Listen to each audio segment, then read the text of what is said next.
हम राजनीतिक चर्चा करेंगे, तो उससे पहले थोड़ी सी प्रेम बत्रा जी से चर्चा कर लेते हैं। 2-3 क्षेत्र आपने कवर कर लिए एक साथ। जी सर। तो कटनी में हम देखें, जो डेवलपमेंट की हम लगातार बात कर रहे थे, तो संभावनाएं तो बहुत ज़्यादा हैं यहाँ पर। जी हाँ, संभावनाएं तो बहुत ज़्यादा हैं। जैसा कि हमारे भाई साहब सुकीर्ति भाई साहब ने बताया कि किसी भी क्षेत्र का विकास जो है वो औद्योगिकरण से ही। तो हमारे यहाँ का दाल उद्योग, कटनी का दाल उद्योग बहुत पुराना है। कटनी में काफ़ी समय से 250 से 300 दाल मिलें थी। आज हमारा दाल उद्योग दोहरेकरण टैक्स के कारण बहुत बुरी तरह पिछड़ता जा रहा है। हमारे आसपास के राज्यों जैसे महाराष्ट्र, छत्तीसगढ़, गुजरात, वहाँ पर किसी तरह का दोहरा टैक्स नहीं है। माननीय प्रधानमंत्री जी भी वन नेशन वन टैक्स की बात करते हैं। जो टैक्स जो कैटेगरी है पूरे प्रदेश में, मध्य प्रदेश के 52 जिलों में समान रूप से है, कटनी के लिए तो कुछ अलग से है नहीं, पूरी तरह प्रदेश पिछड़ता जा रहा है ना। कटनी चूंकि दाल उद्योग में इंदौर के बाद दूसरा स्थान है, इंदौर व कटनी का स्थान है दाल उद्योग में, इसलिए दोनों जिले जो हैं पिछड़ते जा रहे हैं। और बिना औद्योगिकरण के सब कुछ संभव नहीं है। माननीय मुख्यमंत्री जी भी जापान जी, और हर जगह जाकर। मध्य प्रदेश क्या लग रहा है आपको?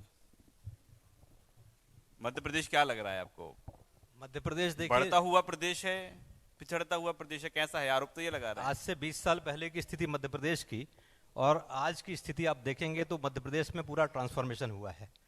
जहां तक पूरे मध्य प्रदेश की बात है, तो जिस तरह से इंफ्रास्ट्रक्चर का विकास हुआ, सड़कों का विकास हुआ, औद्योगिकरण हुआ और लगातार सरकार इसके लिए काम कर रही है, तो मध्य प्रदेश जो है वो बीमारू राज्य से निकल करके आज भारत का विकसित राज्यों में आ गया है। चाहे वो कृषि उत्पाद के क्षेत्र में हो, चाहे औद्योगिक उत्पाद के क्षेत्र में हो, हर क्षेत्र में मध्य प्रदेश ने अपना सर्वोच्च स्थान प्राप्त किया। कृषि कर्मण अवार्ड लगातार हमको मिला है। तो हमारा सिंचाई का रकबा बढ़ा है, हमारे खेतों का विकास हुआ है, हम आत्मनिर्भर हुए हैं, हम पंजाब से ज़्यादा अच्छी क्वालिटी की यहाँ पर धान पैदा कर रहे हैं, पंजाब से अच्छी क्वालिटी का गेहूँ पैदा कर रहे हैं और बहुत से राज्यों को मध्य प्रदेश ने पीछे छोड़ा है। जहाँ तक मध्य प्रदेश का सवाल है एग्रीकल्चर सेक्टर में, औद्योगिक क्षेत्र में भी जो जिस तरह से क्रांति आई है वो लगातार मध्य प्रदेश का विकास हो रहा है। जहाँ तक कटनी की बात मेरे भाई ने करी है, तो दाल उद्योगों की जो समस्या है उससे माननीय मुख्यमंत्री जी वाकिफ़ हैं और अभी शीघ्र ही मंडी टैक्स का जो दोहरी टैक्सकरण की बात कर रहे हैं उसका समाप्त किया जाएगा। उसकी लगातार चर्चा चल रही है। यहाँ पे जनप्रतिनिधियों ने उस मुद्दे को उठाया हुआ है और हम जानते हैं कि ये जो कटनी का उद्योग है, क्योंकि कटनी अपने आप में एक ऐसा क्षेत्र है जो कि स्वयं विकसित हुआ है। आज कटनी में जो एंटरप्रेन्योरशिप है, अगर देखा जाए तो यहाँ के आसपास के जिलों से ज़्यादा बेहतर है, क्योंकि यहाँ पर जितने औद्योगिक क्षेत्र में आप जाएंगे तो सारे उद्योग आपको चलते मिलेंगे। वहीं आप जबलपुर इंडस्ट्रियल रिसाई चले जाइए, इंडस्ट्री स्टेट चले जाइए या मनेरी चले जाइए, उदयपुरा चले जाइए, वहाँ पर आपको ज़्यादातर इंडस्ट्रियाँ बंद मिलेंगी, लेकिन कटनी के लोगों में उद्यमिता है। आज इंडस्ट्रियल एरिया जो हमारा बरगवा में है वो पूरा 100% फूड बेस्ड इंडस्ट्रीज़ का एक क्षेत्र बन चुका है। लमतरा का इंडस्ट्रियल एरिया हमारा विकसित हो चुका है। उसके अलावा अमकोही में भी फूड पार्क के हिसाब से काम चल रहा है। उसके बाद हमारा एक और फूड पार्क बनाने का जो प्लान है वो माधवनगर क्षेत्र में जो आगे चल करके बहुत बड़ा क्षेत्र बनेगा, उसका भी काम चल रहा है। तो मध्य प्रदेश में औद्योगिकरण की बात है तो मध्य प्रदेश निरंतर आगे बढ़ता हुआ राज्य है और आगे भी इस तरह से आगे बढ़ेगा। जनसभा बताना चाहूँगा, जैसे ही पार्टियां आती हैं तो अपने अपने हिसाब से व्याख्या हो जाती है। एक तरफ कहा जा रहा है कि पिछड़ता हुआ है, एक तरफ है तेजी से बढ़ता हुआ है, विकासशील जो प्रदेश उनमें गिनती हो गई है। या व्यवसायी के तौर पर आप क्या देखते हैं? हमारे देश के प्रधानमंत्री ने बोला, एक बार मंच में मैंने सुना, झूठ बोलो, बार बार बोलो, जोर से बोलो, 100 बार बोलो, बोलते रहो। ये प्रधानमंत्री जी ने बोला मंच से, आपने शायद सुना होगा। ये जुमला है कांग्रेस का? कांग्रेस का नहीं है, प्रधानमंत्री जी ने बोला, मैं वो बता रहा हूँ। कब की बात है साहब? ये प्रधानमंत्री ने, आप गूगल में डाल दीजिए, यूट्यूब में डाल दीजिए, मैं आपको ज्यादा होगा तो आपको व्हाट्सएप में कर दूंगा। मैंने सुना है, राकेश जैन कक्का डर भय लगता नहीं, झूठ में बोलता नहीं, फालतू बात करता नहीं। जहां तक जानकारी जुमला है, ये जुमला चलाया जुमला गया है। नहीं है ये। प्रधानमंत्री के अगर यूट्यूब में यदि अभी कोई आपका हो चैनल वाला, मंच से उनने बोला है, ये आपको मैं सुनवा दूंगा। शशांक जी, लग रहा है कि प्रधानमंत्री ऐसा कहे गए?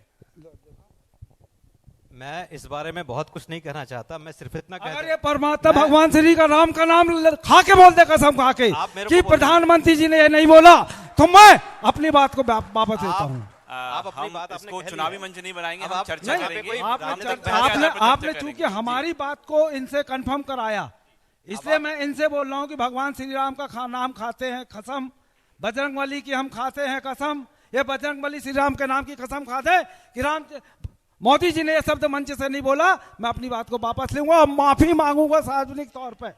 ये आपने जो सही कहा है कि कांग्रेस का जुमला है, पहली बात। दूसरी बात, जनता ने इनको बार बार अस्वीकार किया है, जनता ने इनको कभी जनमत नहीं दिया है। आपने देखा 2014 के चुनाव में क्या हुआ, आपने देखा 2019 के चुनाव में क्या हुआ, अब आप 2024 में भी देखना कि ये जो फालतू की बातें कही जा रही है मोदी जी के बारे में, जिसने आदमी ने अपने जीवन भर काम किया, देश के लिए काम किया, बिना स्वार्थ के लिए काम किया, उस व्यक्ति के बारे में राजनीतिक रूप से अगर ऐसी बात कही जाती है तो उसको जुमलेबाजी के सिवा कुछ नहीं कह सकते। पब्लिक में उसके बाद बजरंगबली तक भी आ गई है। नहीं, पब्लिक वाले ने वीडियो भी लाया, ले आओ वीडियो दिखा दो इनको, लीजिए, मैं प्रमाणित बात करता हूँ। हमको नहीं जानना, नहीं, इनने जो बोला मैंने इसलिए बोला। आपकी बात है, व्यक्ति अंतरता नहीं है। आपने जो दावा किया है हम उसकी बात कर रहे हैं। हाँ, तो मेरा दावा सत्य है, प्रमाणित है, ये लोग सुना दो भाई, ला माइक चालू करके सुनाओ। चालू है? कौन सा वीडियो कितना डॉक्टर्ड है, कितना स्क्रिप्टेड है, अपन कुछ नहीं कह सकते। इसकी प्रामाणिकता कौन प्रमाणित करेगा? आप तो मीडिया से जुड़े पूरा प्रदेश देख रहे हैं, पूरा देश देख रहे हैं, तो इन बातों को प्रमाणित करने के लिए फॉरेंसिक लैब चाहिए। जैन साहब तो खुद ही प्रमाणित कर रहे हैं। अब जैन साहब का विश्वास कितना कर सकते हैं, वहां की जनता का बताएगी। लोग विश्वास इसलिए करते हैं कि मैं सेठ हुकुमचंद जैन स्वतंत्रता संग्राम सेनानी, मेरे बब्बा, मेरी बात सुन लीजिए, मेरा अपना परिवार का बैकग्राउंड हो। मेरे दादा स्वर्गीय जय कुमार जैन स्वतंत्रता संग्राम सेनानी, मेरे नाना बारासूनी से स्वर्गीय सेठ भोजराज जैन स्वतंत्रता संग्राम सेनानी। मेरे नाना जब जेल में थे तब मेरी माँ का जन्म हुआ, और उनका एक मिनट मैं पूरी बात एक बात पूरी कर दीजिए जी। आज सज्जन सिंह वर्मा बोल गए हैं, आपके कांग्रेस के नेता, हाँ, सरकार में आए तो बजरंग दल को बैन करेंगे। अभी तक जो कहानी चल रही थी आज फिर उन्होंने नए सिरे से कर दिया। हाँ। तो आप किस दिशा की ओर आगे बढ़ेंगे, कुछ आप कह पाएंगे? जय श्री राम, बजरंगबली की जय।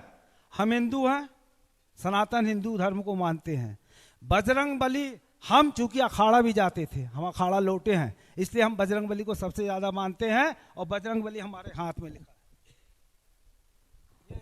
बजरंगबली, मैं बजरंगबली को मानता हूं क्योंकि मैं पहलवान था, दंगल लड़ता हूं।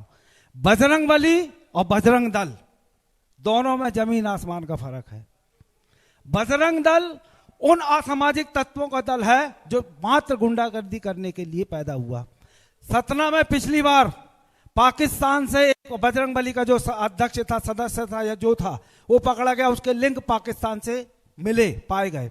अभी हमारे कटनी में बजरंग दल के लोगों ने पुतला जलाया। उस दिन बजरंग दल का एक व्यक्ति मुझे अस्पताल में मिला जिसको गोली लग गई। मैंने बोला गोली कैसे लगी, तो बोले भैया हम लोग आपस में फायर मिलाकर प्रतिबंध आप करेंगे? प्रतिबंध करेंगे बजरंग दल को, बजरंगबली की बात नहीं कर रहे। बजरंगबली तो कक्का के हाथ में लिखा है, बजरंगबली को हम मानते हैं। हमारे जो नेता हैं माननीय कमलनाथ जी, उन्होंने सबसे बड़ी मूर्ति बनाई बजरंगबली की।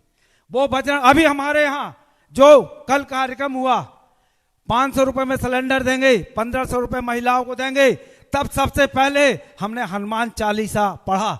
बजरंग दल का एक कार्यकर्ता यहाँ बुला के पूछ लो हनुमान चालीसा आता है, मेरे से बोलो, मैं अभी आपको पूरा हनुमान चालीसा सुना दूंगा। रोज पूजा करता हूँ क्योंकि मैं अखाड़ा का हूं। नहीं, समय दिया जाए तो आप वहां से यहाँ आ जाओ। आपके महापौर यदि कमजोर पड़ रहे तो आ जाओ, पूरी भाजपा के लोग आ जाओ यहाँ पे। अरे राकेश कक्का के लिए यहाँ भाजपा का एक कार्यकर्ता सक्षम है। अरे आ जाओ ना, एक कार्यकर्ता अकेला सक्षम है। वहां बैठ के क्यों चिल्ला रहे हो? आओ मंच पे।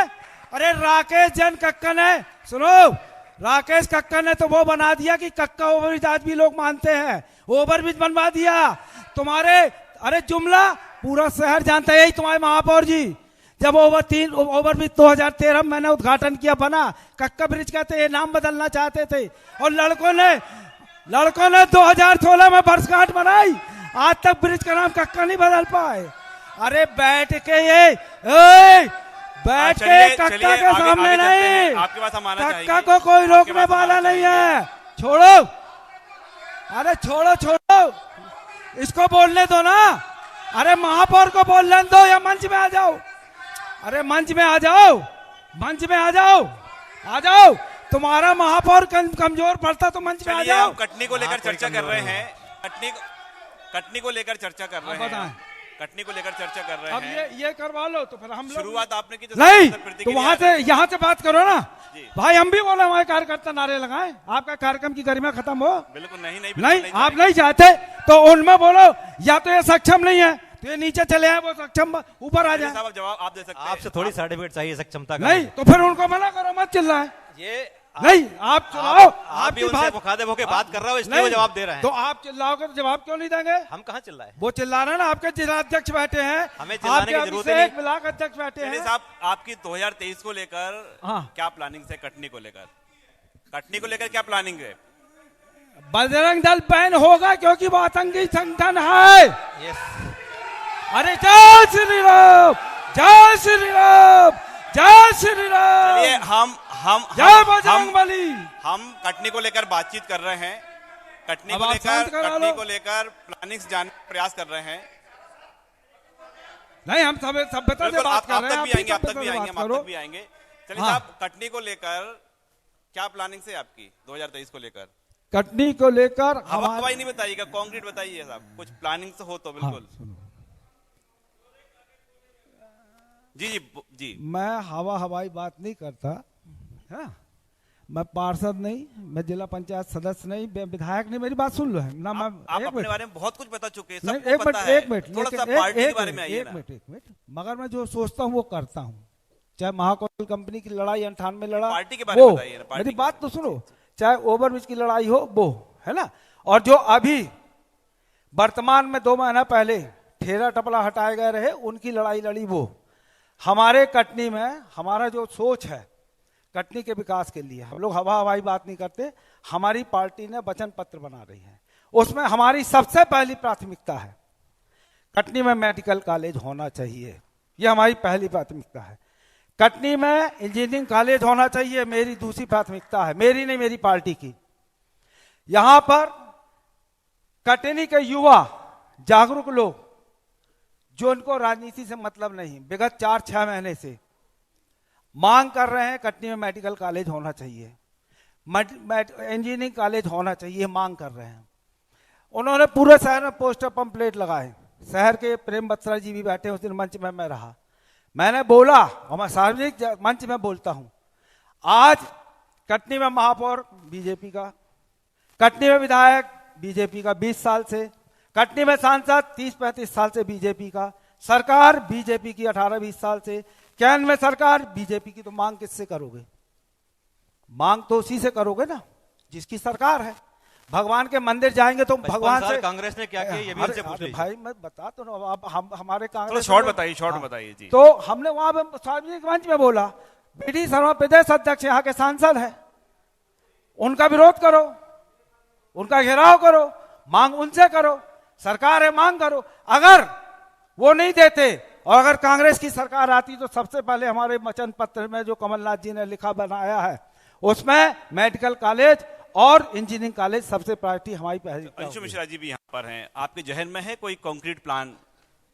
देखिए, सर्वप्रथम माँ जालपा की नगरी में आप लोगों का मैं स्वागत वंदन अभिनंदन करता हूँ। कटनी को एक विजनरी प्लान की आवश्यकता है। जिस भी किसी व्यक्ति के पास विजनरी प्लान होना, उसको कटनी का नेतृत्व करना चाहिए, कटनी का एक्सटेंशन होना चाहिए। अगर बात आती है मेडिकल कॉलेज और इंजीनियरिंग कॉलेज की, मेडिकल कॉलेज और इंजीनियरिंग कॉलेज को लेकर बातें सब करते हैं, पर सड़क पर उतरकर अगर प्रदर्शन करने की बात हो तो मैं आपके चैनल का धन्यवाद देता हूं कि आपके चैनल ने लाइव मेरा घेराव चलाया था। उस समय के तत्कालीन प्रदेश अध्यक्ष एनएसयूआई के और मैं एनएसयूआई का तत्कालीन जिला अध्यक्ष था। 5000 की संख्या में स्टूडेंट्स के साथ मैंने दफ्तर का घेराव किया था मेडिकल और इंजीनियरिंग कॉलेज की मांग को लेकर। 10,000 से अधिक स्टूडेंट्स की सिग्नेचर कैंपेन चलाई थी। अगर आप बात करते हैं डेवलपमेंट की, कटनी जिले में सीटी स्कैन मशीन तक नहीं थी। मैंने जनहित याचिका लगाकर कटनी सहित 9 जिला अस्पतालों में सीटी स्कैन मशीन स्टैब्लिशमेंट कराने का काम किया। कोर्ट के माध्यम से, जनहित याचिका के माध्यम से मैंने किया। सरकार को फटकार लगाई कोर्ट ने। हमारा कटनी मूलभूत सुविधाओं को तरस रहा है, सड़क, बिजली, पानी को। सरकारी अस्पताल बीमारू स्थिति में है। मध्य प्रदेश के लिए, जैसा मेरे बड़े भाई बोल रहे थे कि विकासशील हो रहा है, मध्य प्रदेश को बीमारू स्थिति में लाने का काम शिवराज सिंह चौहान ने किया है। मुझसे आने के पहले यहां पर कुछ भाजपा के बड़े नेता जो बात कर रहे थे और 110% और 100% के दावे कर रहे थे, मैं उनको बताना चाहता हूं कि भाजपा तेरे पैर के नीचे जमीन नहीं और ताजुब तुझे यकीन नहीं। मध्य प्रदेश की जनता, हमारे विधायक जी, हमारे महापौर जी और हमारे सांसद जी, मेरी बात खत्म हो जाने दीजिए। आप भाषण अच्छा देते हैं, लेकिन हम आपसे पूछ रहे थे। मैं भाषण नहीं दे रहा हूं, मैं आपको यथार्थ बता रहा हूं। पूछ रहे थे, एबीवीपी के लोग, युवा मोर्चा के लोग, भाजपा के लोग वीडी शर्मा जी से एक प्लाज्मा एफरेसिस मशीन मांग रहे थे। इनको शर्म आनी चाहिए कि प्लाज्मा एफरेसिस मशीन 27,50,000 रुपए की लागत से विवेक तनखा जी के माध्यम से हमने स्वीकृत कराकर लेके आई। ठीक है साहब, 23 का इनका कंक्रीट का जो है ना, कांग्रेस का प्लान ये है जो उन्होंने बताया। आप बताइए बीजेपी का क्या प्लान है इसका? बीजेपी का जो प्लान है वो सबसे पहला प्लान है कि हर व्यक्ति का विकास हो, हर किसी का कल्याण हो और गरीब से गरीब व्यक्ति का कल्याण हो। आज इतनी लाभकारी योजनाएं जो जन जन तक पहुंचाई हैं, आप एक एक बूथ का सर्वे करा लीजिए, हर बूथ में 50% से ज़्यादा लोगों को सरकारी योजनाओं का लाभ मिला है। चाहे वो प्रधानमंत्री जी की योजना हो, प्रधानमंत्री आवास की योजना हो, चाहे गैस की योजना हो, चाहे उसके बाद लाडली लक्ष्मी योजना हो, हर योजना का लाभ मिला। अगर हम उनका सर्वे करने जाएं तो आप जब फील्ड पे ग्राउंड पे जब जाएंगे तो आपको पूरा विकास दिखेगा। ये सब आपकी और पुरानी उसके योजनाएं बाद हुई। आगे अभी हम की आगे की मैं बात कर रहा हूं कि कटनी को एक विकसित शहर बनाना है और उसके लिए कटनी को स्वच्छ और सुंदर बनाने का काम हमारे कार्यकाल में हुआ। घर घर से कचरा संग्रहित होने लगा। आज 45 वार्डों में कचरे की जो स्थिति है वो पहले से बहुत सुधर गई है। कटनी को रैंकिंग मिली है, आपने देखा होगा, कल का अखबारों में भी आया है। और आने वाले समय में हम कटनी को स्वच्छ बनाएंगे, सुंदर बनाएंगे। मैं चाहूंगा कि दो शब्द एमएसडब्ल्यू पे भी बोले। मैं चाहूंगा 2 शब्द एमएसडब्ल्यू पे भी बोले, जिसमें घोटाला हुआ है, भ्रष्टाचार हुआ है। एमएसडब्ल्यू की बात जो करते हैं, पीपीपी मोड में भारत में जितने भी प्लांट आए हैं कचरे से खाद बनाने के, कचरे से बिजली बनाने के, वो सारे प्लांट सेंट्रल की योजना के माध्यम से मध्य प्रदेश में इंप्लीमेंट हुए। और कटनी पहला जिला है पूरे भारतवर्ष में जिसने क्लस्टर बेस्ड कचरे के संग्रहण का काम किया है। और 2017 में प्रधानमंत्री जी ने इसके प्लांट का कटनी में उद्घाटन किया। आप खुद जाकर के देख सकते हैं। जहां तक भ्रष्टाचार घोटालों की बात है, कांग्रेस को करना उसका काम है। हमारा प्लान ये है कि कटनी को स्वच्छ बनाएंगे, कटनी को सुंदर बनाएंगे, कटनी को औद्योगिक रूप से उन्नत बनाएंगे। कटनी का चारों तरफ विकास होगा। जो हमारे क्षेत्र हैं, हमने सिटी बस की योजना प्रारंभ करी, आज सिटी बस प्रारंभ हो गई। आने वाले समय में एडजॉइनिंग एरिया जो शहर के आसपास के क्षेत्र हैं उनको विकसित करना, मास्टर प्लान के अंतर्गत काम करना। आपको क्या चाहते हैं? आप जो 23 में यहाँ के चुने हुए लोग आएंगे, जो सरकार आएगी, आप क्या चाहते हैं उससे? मैं चूंकि 2 क्षेत्रों से जुड़ा हुआ हूँ, मेडिकल से भी जुड़ा हुआ हूँ, तो कटनी में मेडिकल कॉलेज की अत्यंत आवश्यकता है। यहाँ की स्वास्थ्य सुविधाओं के लिए, निर्धन व्यक्तियों के लिए, आसपास पन्ना, अमानगंज, पवई क्षेत्र के लोगों के लिए बेहतर इलाज हो सके, इसके लिए मेडिकल कॉलेज की अत्यंत आवश्यकता है, जिससे यहाँ सुपर स्पेशलिटी सुविधाएं जैसे यूरोलॉजी, न्यूरोलॉजी या कार्डियक सर्जरी, इस तरह की व्यवस्थाएं हो सकेंगी। और मेरी बात आपने आधे में की, मैं आपको मंडी टैक्स की बात बता रहा था। मोदी जी चाहते हैं 1 नेशन 1 टैक्स की बात करते हैं, तो माननीय मुख्यमंत्री जी क्यों नहीं लागू करना चाहते? पिछले 25-27 सालों से हर बार एक साल के लिए छूट दी जाती है।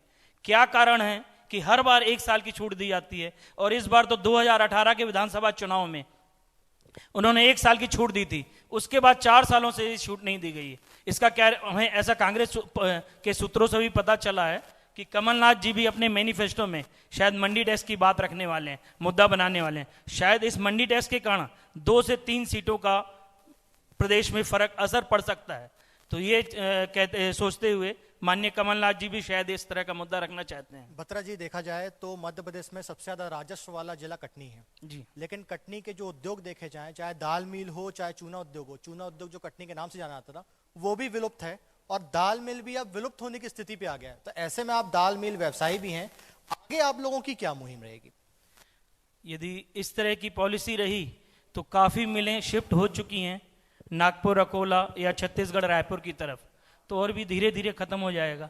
देखिए, सरकार पूरी तरह अपने आप प्रत्यक्ष रूप से रोजगार देने में तो वैसे ही असमर्थ है, और हम लोग दाल मिल वाले 10, 20, 30 हजार लोगों को अप्रत्यक्ष रूप से रोजगार दे रहे हैं, तो वो रोजगार भी लोगों का छीना जा रहा है। तो हम लोग तो कहीं ना कहीं व्यवस्था कर लेंगे, लेकिन वह गरीब व्यक्ति क्या कर पाएगा जिनका हम तो ये जो उद्योगों की वाली बात है, इसके लिए भी क्या जो कटनी के फ्यूचर को लेकर कोई कॉन्क्रीट प्लान है आपके पास? कटनी में फूड बेस्ड इंडस्ट्री लगाने का पूरा स्कोप है और यहाँ पर लगी हुई हैं। और जो हमारे प्रेम भाई ने जो बात कही है उसकी सुरक्षा की बात, उसके उद्योग यहाँ से ना जाएं, उसके लिए सरकार कॉन्क्रीट प्लान लेकर के आ रही है, पहली बात। दूसरी बात ये कि यहाँ पर मिनरल बेस्ड इंडस्ट्रीज के लिए लगातार स्कोप है, क्योंकि यहाँ पर सारे खनिजों का भंडार है। चूना उद्योग चूंकि और उसके विकल्प पैदा हो गए तो और जगह पर हो गया, लेकिन आज चूने के अलावा यहाँ पे लाइमस्टोन के अलावा सीमेंट प्लांट यहाँ पे नए नए आ रहे हैं। आपने देखा कि यहाँ पे आसपास के क्षेत्रों में, इस क्षेत्र में लग रहे हैं। व्हाइट पुट्टी के प्लांट यहाँ पर इतने आ गए कि लोग बहुत सारे प्लांट लगा के, डोलोमाइट यहाँ पर बहुत अच्छी मात्रा में होता है, उससे व्हाइट पुट्टी काम होता है। तो हमारा एक आगे का प्लान है कि हम एक मिनरल बेस्ड जो अपना इंडस्ट्रियल एरिया उसको विकसित करें, ताकि वहाँ पर मिनरल बेस्ड इंडस्ट्री जो अभी शहर के अंदर लगी, जिनको बातें शिफ्ट करना पड़ सकता है आबादी के कारण, तो उनको लिए एक व्यवस्थित एरिया विकसित करना, शहर के चारों ओर केंद्र को विकसित करना। आप देख रहे हैं विकास जिस तरह से हो रहा है, सड़कों का जाल बिछ रहा है, लोगों का आवागमन सुगम हो गया है, और हम सारी सुविधाएं जो दे रहे हैं, तो इसको और विस्तार करना हमारा लक्ष्य है।